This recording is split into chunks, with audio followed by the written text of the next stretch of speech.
দুধ কোথায় নিয়ে যাচ্ছিস? মা, ইরফান তো সকাল থেকে কিছু খায় নাই, তাই ভাবলাম দুধটুকু খেলে ওর একটু ভালো লাগবে। কি তুই তোর ছেলেকে দেওয়ার জন্য? এই দুধ না আমি রোজনা করছি আমার মেয়ের জন্য, আমার মেয়ের শান্তাকে খাওয়ানোর জন্য। তোর এত বড় সাহস, তোর লজ্জা করে না? তুই একটু পরে পরে একবার জুস নিয়ে যাস, আবার দুধ নিয়ে যাচ্ছিস। এত বড় সাহস তোকে কে দিছে? হ্যাঁ, ও দুধ দুধ তো কোনোদিন চোখেই দেখিসনি। এটা জানিস 80 টাকা কেজি। আর তোর স্বামী কি করে? রিক্সা চালক। ও তো ভাতই তো দিতে পারে না, ও দুধ খাওয়াবে কোত্থেকে? দুধ দেখছিস আর লোভে একদম খুবই হয়ে গেছিস। খবরদার, তোকে বারে বারে বলতেছি, তুই আমার ঘরে যাবি না আর আমার কোনো জিনিসে স্পর্শ করবি না। এরপর যদি স্পর্শ করিস না তাহলে তোর খবর আছে। সন্ধ্যা হয়ে গেছে, দেখতে পাচ্ছিস না? তোদের যে বারে বারে বলছি যে সন্ধ্যার আগে বাড়ি চলে যাবি, ও ভাবছিস আরো 3-4 দিন থাকবি, সেই আশা পূরণ হবে না। সারাদিনে যে আচরণটা করছিস না সেটা একদম সহ্য করার মতো না। অনেক কষ্ট করে সহ্য করছি, আর এক মুহূর্ত না। এখনই বের হয়ে যা, যা ছেলে সন্তানকে নিয়ে বের হয়ে যা, যা। আরে মা, তুমি কি বলছ? মা, বাবা, কি হয়েছে? বের করে দিচ্ছ কেন ওদেরকে? তো বের করে দেবো না, কি করবো?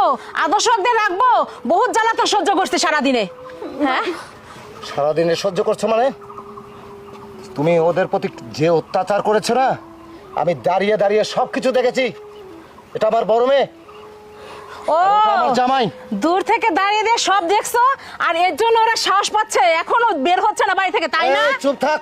চুপ থাকবো কেন? যাদব মহিলা, তুই আমার মেয়ের প্রতি যে অত্যাচার, যে অন্যায়গুলো করেছিস না।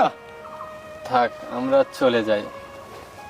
না না বাবা, তুমি কি বলছো? তুমি এসেছো, আমি আমি আমি তোমার শ্বশুর, তুমি কেন যাবে বাবা?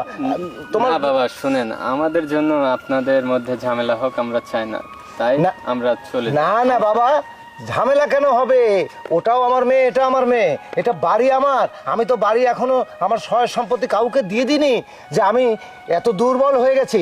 শোনো, আমার জামার দারিদ্রতাকে তুমি পুঁজি করে যেসব কথাবার্তা বলেছো না, দেখেছো আমার জামাইটা কত ভদ্র।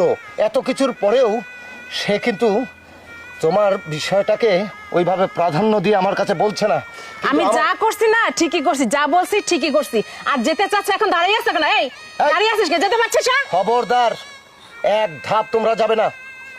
আমার এই মেয়েটাকে তো তুমি জ্বালিয়েছই, আমার এই নাতিটাকে এখান থেকে সামান্য একটু দুধ, সেই দুধটা পর্যন্ত ওর কাছ থেকে কেড়ে নিয়েছো।